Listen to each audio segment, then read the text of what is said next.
Good morning, happy Sunday. I hope you're doing something to take care of yourself today.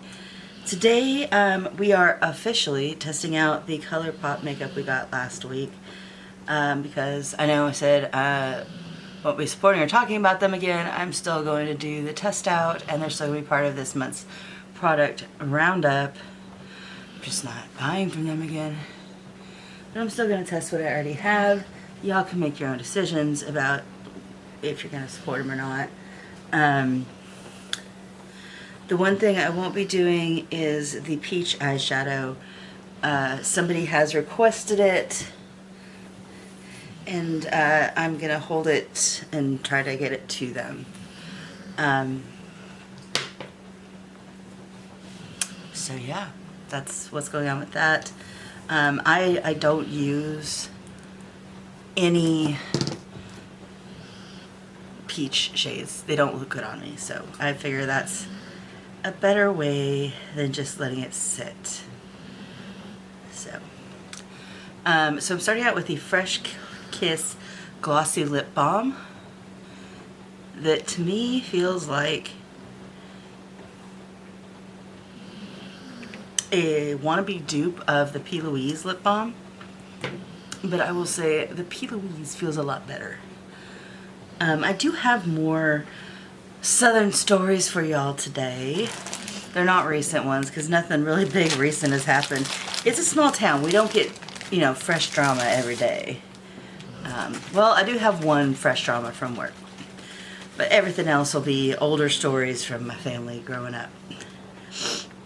So, the fresh drama at work. This woman calls, and they had bought a plot of land sight unseen in Lakeview, which don't buy land unseen in Arkansas. Y'all, just don't. You never know if you're getting something good or the side of the mountain. She got lucky, she got a decent plot, so maybe she did her homework. I like to warn people, don't just buy land because it's cheap in Arkansas. Usually there's a reason it's cheap in Arkansas. But she's trying to sell it now. And the realtor called to try to get an average of what the water bill is. There's not currently a house on there, so I had to kind of figure out, you know, we did some kind of mental calculations to figure out how much it would cost to get water to the land, which honestly it's just a matter of putting in a meter. The water line goes right in front of their house. But it costs about $100 to do that.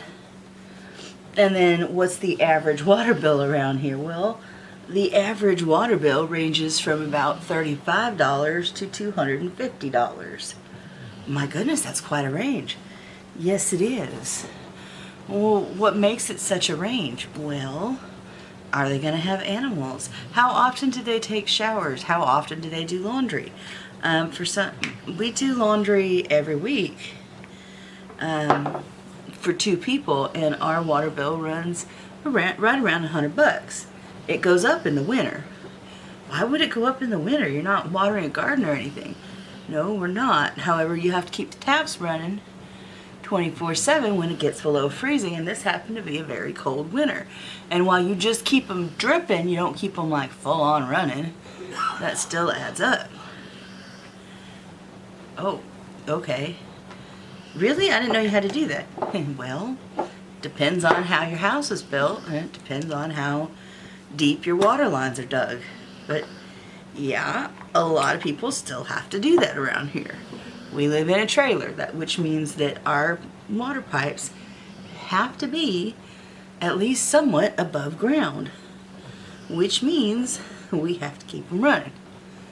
If you don't keep water running, the water just sits in the pipes, and sitting water at freezing temperatures turns into ice. So then when you want water, the ice blocks it. And more than that, ice expands as it freezes. Pipes don't expand. So if the water freezes in the pipes burst. And then when you get a melting, you have a leak, and it's a lot of fun. And they're like, oh, we didn't realize all that. That's why you should talk to a local before you move somewhere. And that's true of anywhere, you know. Wolf and I are thinking about moving somewhere up north after the kid graduates, which will be about 4 or 5 years. 4 years, hopefully. He just finished 8th grade. So we will do our research before we just buy a house in Wisconsin. There's things we need to know. We know that. If we do that. It's one of the places we're looking at. We're looking at several places.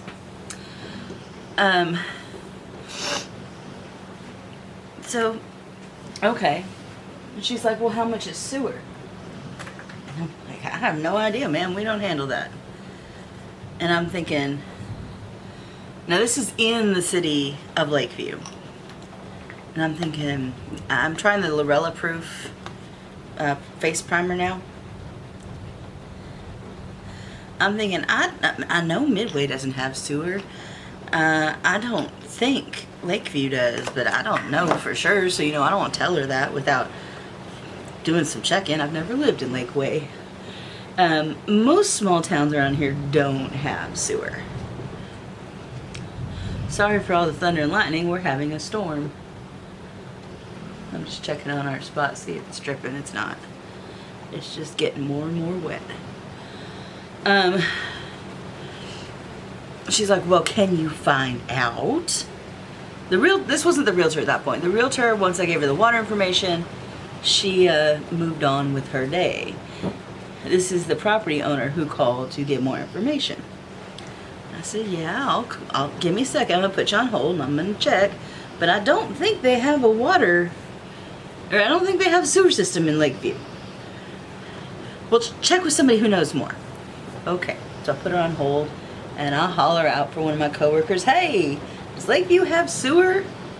She sticks her head out and says, no. Don't you know that? I'm like, well, no, I live in Midway, technically. And I live in the county, so I know we don't have sewer. I didn't know if the city of Lakeview put water or put sewer in. She said, no, they didn't. Okay, that's what I thought.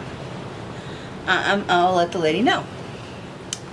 So I take her off hold and I tell her, there's no sewer. She's like, that's disgusting. What do they do with their... I think she thought that meant that they all used outhouses or something. Like, well, ma'am, everybody's got a septic system. Well, what about businesses? They have a really big septic system. Even restaurants? Ma'am, we have 1.5 restaurants in town. And yeah, they're on septic.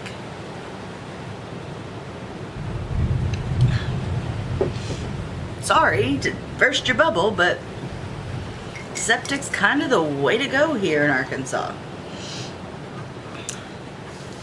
Now, ColourPop, I am not using the peach eyeshadow palette, like I said, because I'm sending it to somebody.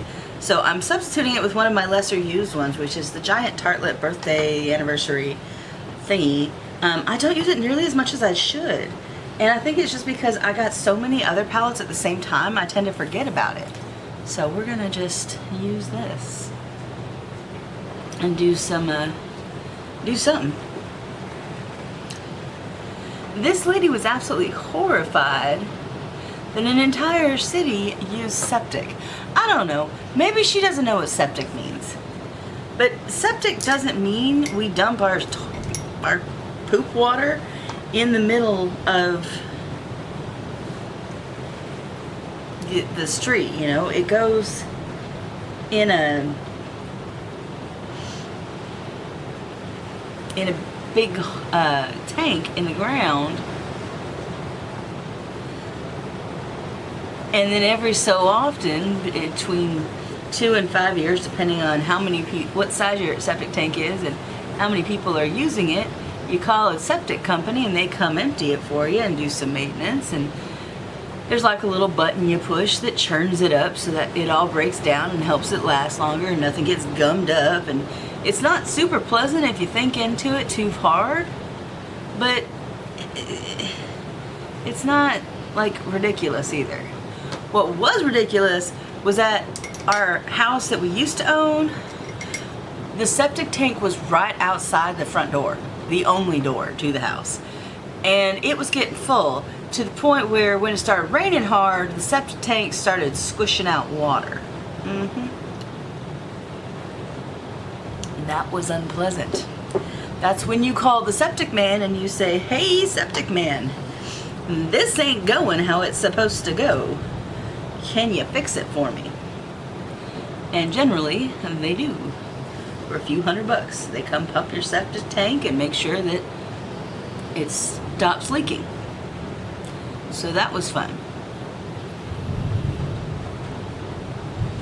And of course, I'm the only one home when the septic guys come, because this is when I worked from home. And they blocked the road that leads to the main part of town, and they don't take checks or debit cards, they take cash only. So I had to run to the bank, which means I had to cross the rickety old bridge that is literally, or it used to literally be a cement frame, but it only had like 4x6s where your tires went. And it was over cement, like, bars. It was horrifying, and it scared me to death, but it was that's the back way out of our neighborhood, and they were blocking the front way. And if I'd gone roundabout, which means go the back way to the point where it turns back towards the front way, that's an extra 20 minutes. Like, it was bad. So I took the short way and freaked myself out. But I survived, obviously, and I got them their money, and they cleaned our septic tank. So back to the lady that I'm dealing with last week, who is just mortified. "Well, what am I supposed to do to sell my house?" I said, "Well, I could suggest contacting a realtor and putting a sign out front and listing it in a couple magazines. I don't understand the problem here." "Well, nobody's going to want to buy a house with a septic tank." "Well, one, your house doesn't have a septic tank because you don't have a house, you have a plot of land." Like, people do it around here all the time. It's just kind of par for the course. It's very rare that you have an actual sewer system unless you live in one of the bigger towns. That's just, ma'am, that's just part of life people come to expect around here. It's part of the local charm. And I don't know what to tell you. "Well, who can I talk to about this?" I don't know. I have not a clue who you could talk to about getting a sewer system put into the town of Midway. I can tell you city council meetings are here and here. She's like, "Oh, well, I'll be at that next one." "I thought you lived a couple hours away." "Well, I do, but it's worth it to come in for this because they need to be educated on the value of a sewer system." Ma'am, you're not going to go real far if you walk into a town meeting attempting to educate folks. That's just not how you make friends and influence people, but you do you, boo. This is just not tinting the lid at all. I don't get it. So, well, who do I need to talk to get on the schedule? I'm like, I don't know. Do you want the name of the like, city mayor? Because apparently your Google don't work. Yes, give me the name of the mayor. I said, hang on, let me Google it. You live there and you don't know the name of your own mayor? I said, ma'am, I don't live in the city. I live in the county. I don't get to vote for mayor. What do you mean you don't get to vote? I said, well, ma'am, I get to vote. I just don't get to vote for the mayor of the town I don't live in. Again, that's not how things work. So they just make decisions for you? I said, ma'am, I don't live in the city. He doesn't make decisions for the county. Well, who makes decisions for the county? I said, well, generally, either we make decisions for ourselves or the county judge. Well, who's the county judge? And I'm thinking, oh crap, it used to be Montgomery. No, not Montgomery. I used to know the name of the county judge, but I know he is retired, so it's somebody else now. I said, ma'am, I can't rightly say. Let me look that up after I look up the mayor. She says, maybe I'll have better luck with the county judge. I said, you will not. Why won't I? Because he's not in charge of water or sewer in the county. Well, what is he in charge of? Roads and bridges. Now, why we call him judge? when he's in charge of roads and bridges, I cannot explain to you. But that's what we do. So I give her the name of the mayor. And she's like, and who else, like what other city council employees are there? I said, there's a secretary / treasurer. What's her name? I want her name. Okie dokie, ma'am. Here you go.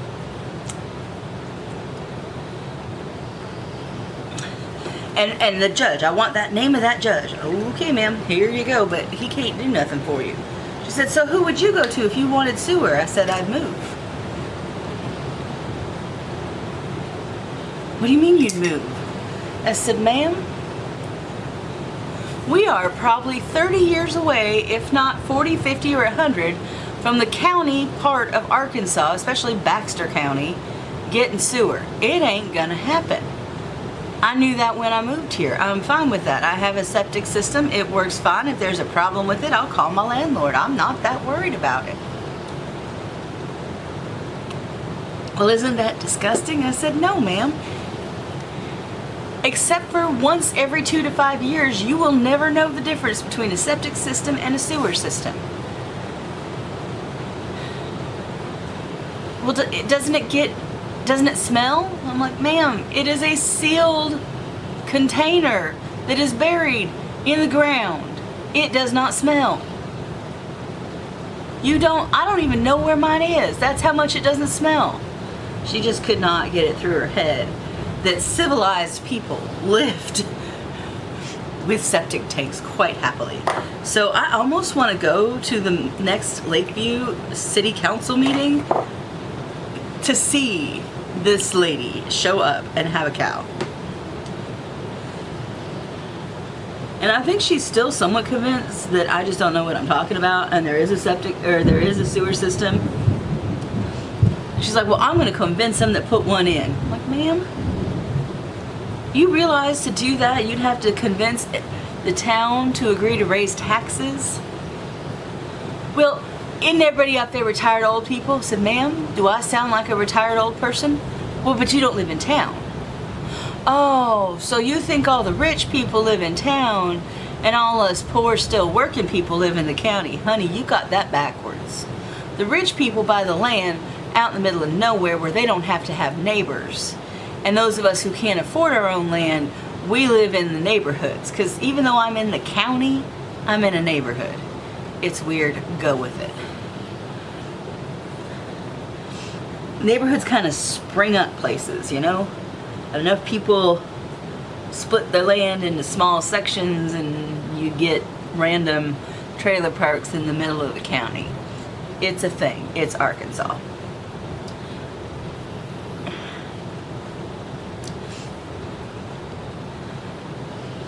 But she's like, I'm sure there's enough of those retired rich people in the area that they'll vote for it. I'm like, I'm pretty sure you're wrong. If you were talking about maybe Cotter, parts of Flippin, you might be, no, not Flippin, Bull Shoals. You might.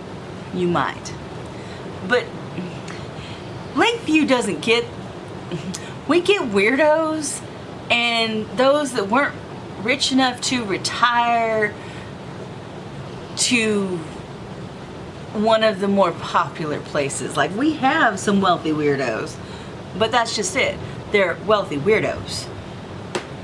They're not, she ain't gonna win them over. And don't get me wrong, I love my wealthy weirdos. Like, that I adore them. They are fun. I choose to live by them because I enjoy it. I'm a non-wealthy weirdo because I ain't rich. But okay, lady, she's just bound and determined though. It ain't gonna happen. But I'm real curious to see the results of her attempts.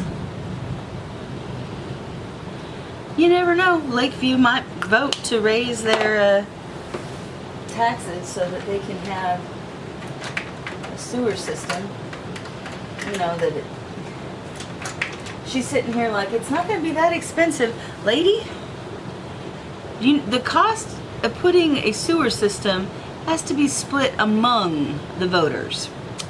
There's like 300 people that live in Lakeview, which means you are splitting probably a minimum $40,000-$50,000 job between 300 people. That's over $1,000 a person. No, they ain't gonna vote for that. Sorry, ain't gonna happen, especially not because some lady who doesn't even live here wants this so it's easier to sell her land. Yeah, that ain't happening, lady. It just ain't. So that was my biggest drama, and I've heard snippets of some of the other drama going on. It sounds like one of our local legends is back in the slammer, but I'm not sure for what. He'll be out again in a week. And that's just kind of how he works. God, I really love this blush. Sucks that it's coming from a company that I won't buy from again, but it's a really pretty blush. And it spreads just beautifully.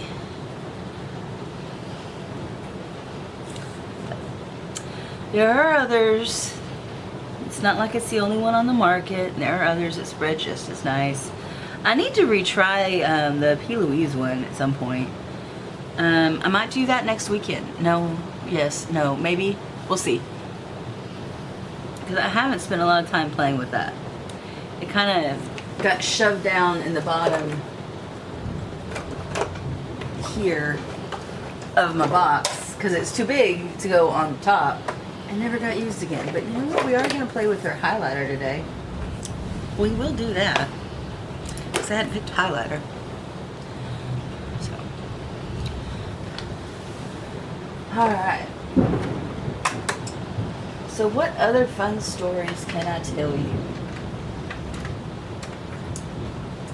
Well, I could tell you about what happened when my parents moved to Arkansas.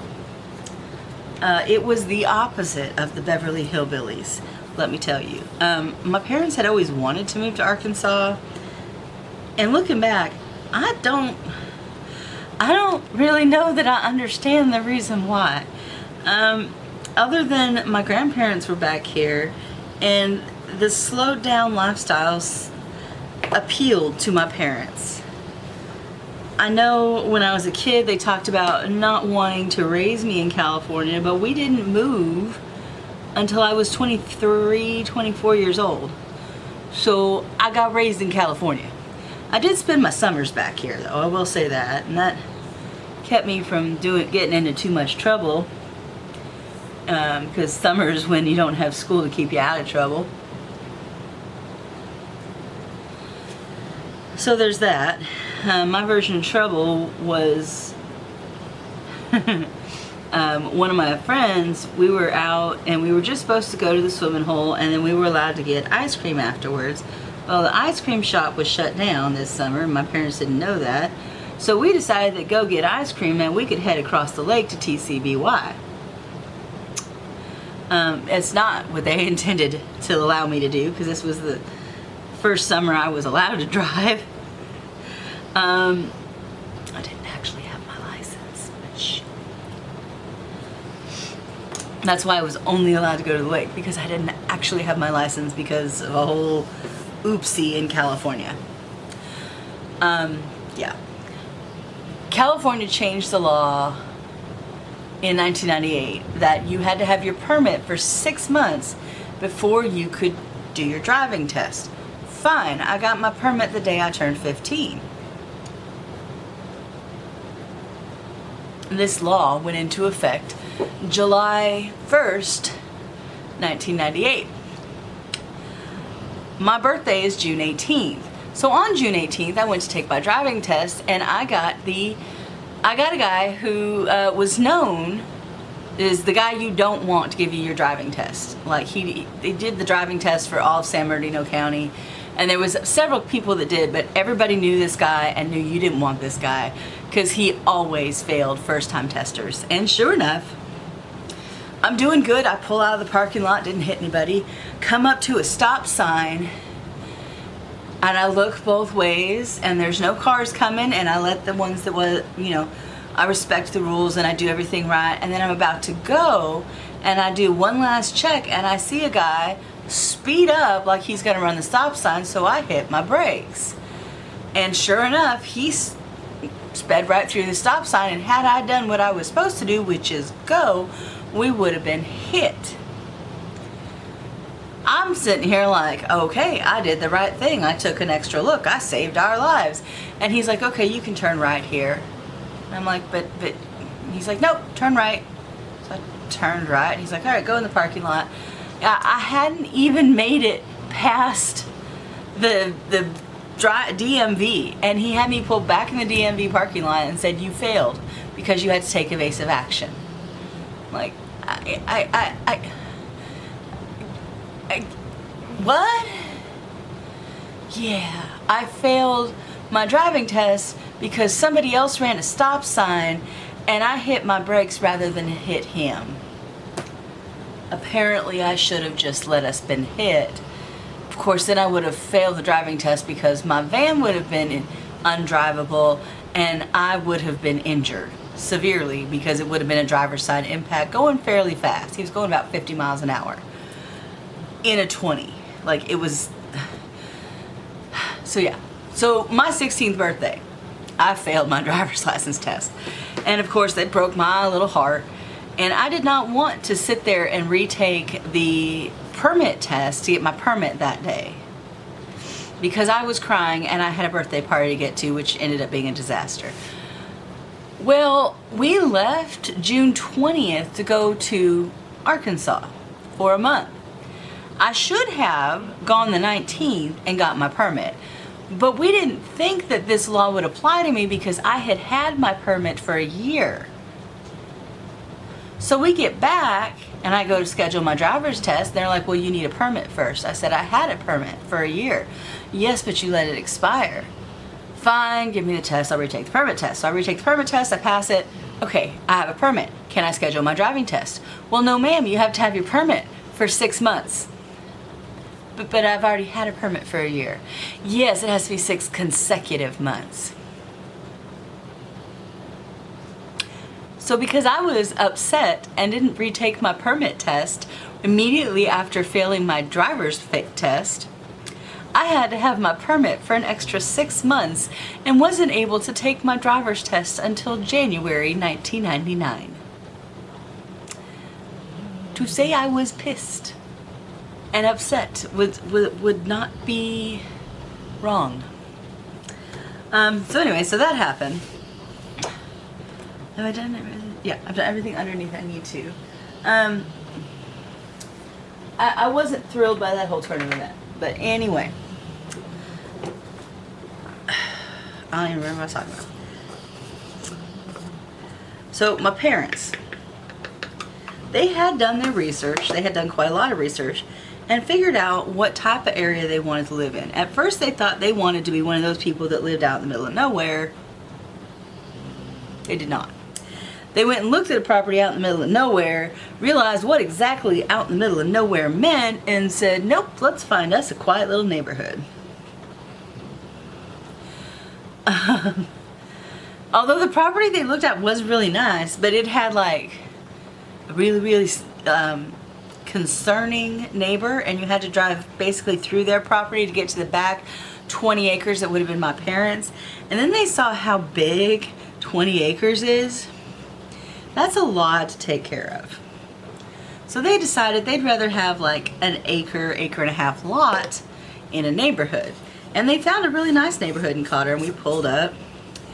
And there was a for sale by owner sign on the property, and Mom and Dad walked it, and they're like, you know what, this looks pretty nice. Let's call the owner. So our realtor did. The owner promptly said, I don't deal with realtors. You can go to hell. And hung up. And the realtor said, I'm sorry, he won't deal with me. Now, you have a contract with me, you can't deal with another realtor, but if this is the property you want, I understand that. And I will I won't, you know, be upset or throw a fit. It's within your rights if you want to call him and you want to buy it from him. But you will not have the protection of any realtors looking over any contracts. Well, my parents were like, well, let's just call him and see what happens. Turns out the guy is the nicest guy on earth. He's passed on. His name is Bernie. And he used to own this whole cliffside. He's just been slowly selling off pieces as he feels the need to. But he's very picky who he sells to. And if he goes through a realtor, he doesn't get to be picky. But he was a real salt of the earth guy. He was a great neighbor. He did end up selling to my parents. They loved him dearly. I loved him to the day he died. He finally did pass on. They're just the sweetest people on earth. Well, technically, this area was in an HOA. However, nobody had been running this HOA. Like, nobody ran it. There were no officers. Nobody gave a damn. We knew it existed, but we didn't care. Kind of thing. Until the house next to Bernie sold. Bernie did not own that house, so he did not have any control over who bought that house. And a couple moved in who were very nice people. But he was ex-military, and he very much liked rules and regulations, and he very much liked being in charge of things. So he decided he was going to be the head of the HOA, and he went around and asked if there was any objection, and there really wasn't. So he was elected to a 1-year term for an HOA that really didn't exist because nobody cared.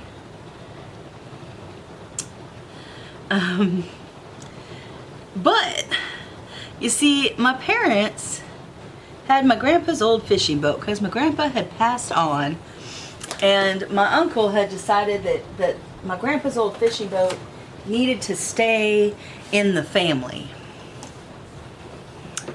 It did not. It was a piece of crap that Mom and Dad used it as a planter. But they kept this old fishing boat. Because they didn't quite know what to do with it, because it was Grandpa's old fishing boat, you know? So we don't just get rid of it. What do we do? Well,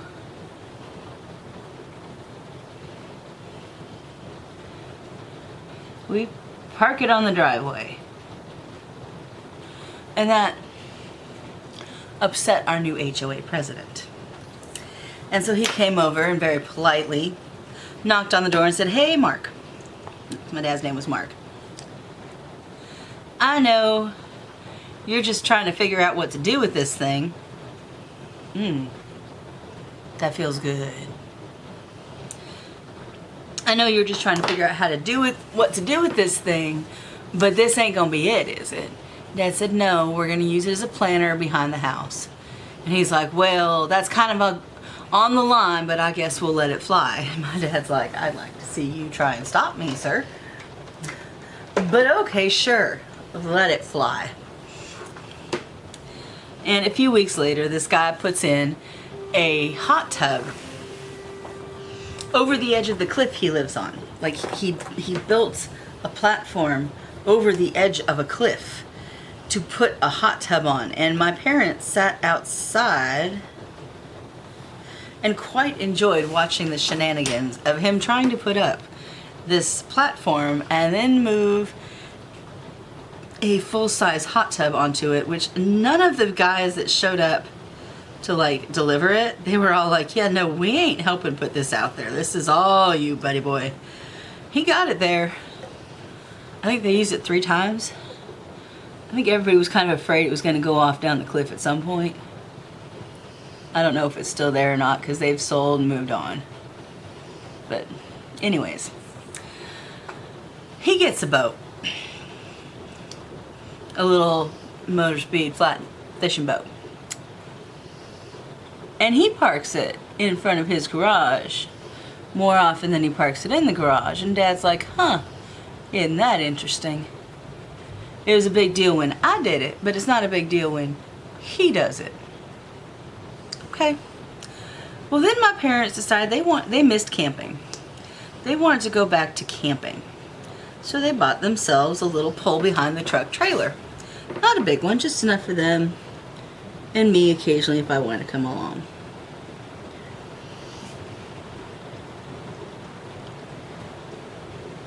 And they parked it on the driveway, because where else you gonna park it?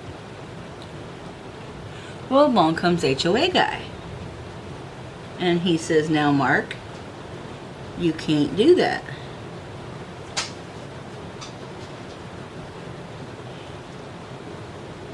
It's against the rules of the HOA to have a trailer parked there. And Dad says, okay. It's also against the rules for you to have a boat sitting in your driveway, and my driveway's a lot longer than yours, and my driveway's a lot more hidden from the road than yours, where yours is just a short little like car length driveway and mine's about the length of my entire house. So I'll tell you what, you move yours and I'll think about moving mine.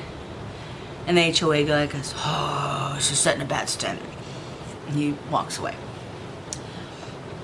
And he makes several comments about it and talks to a couple of neighbors about it. And a neighbor wants to build a fence, and you're not allowed to build like wooden fences. They have to be see-through to not block anybody's view.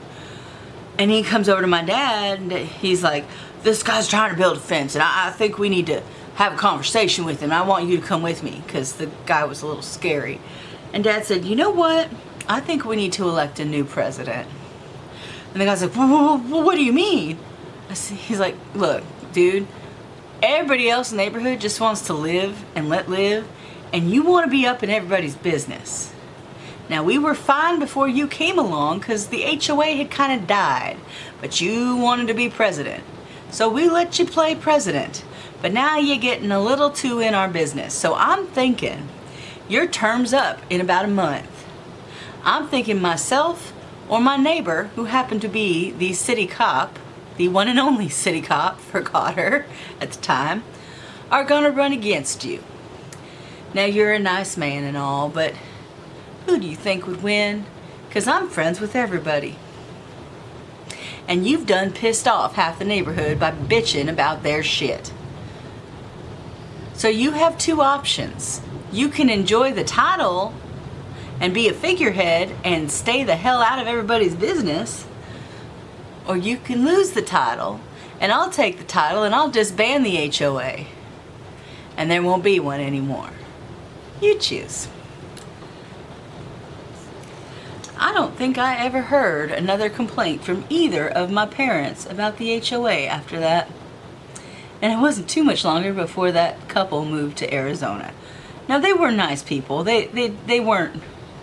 I've heard some true horror stories about HOA people, but HOA presidents, and they weren't that. But it was kind of like, look, dude, we're letting you have this title so you can feel important. We can take it from you.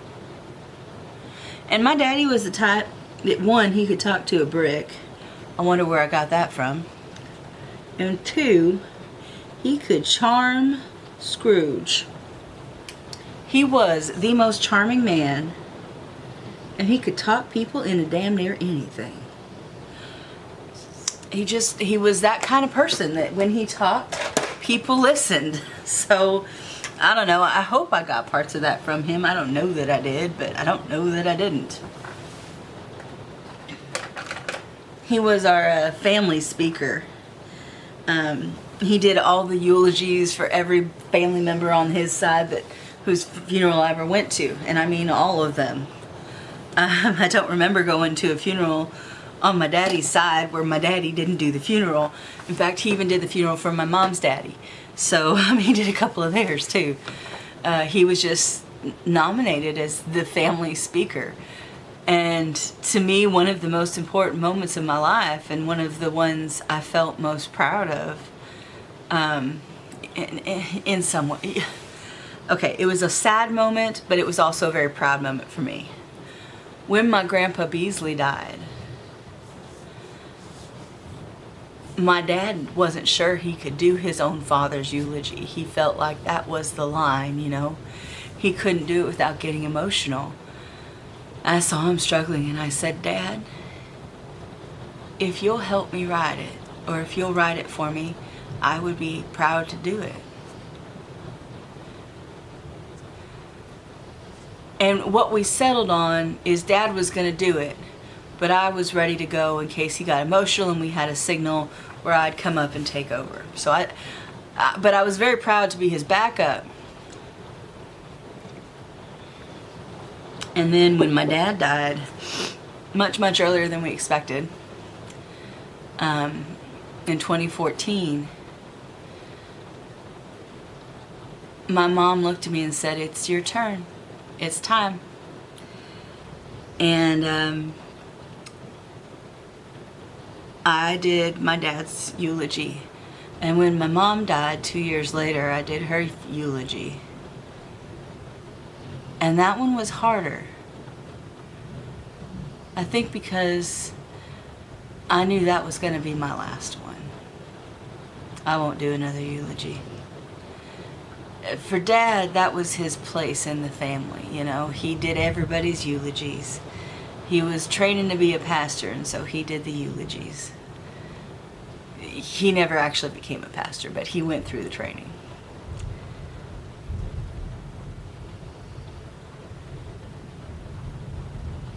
I don't want to be that person for our family. I've made different choices.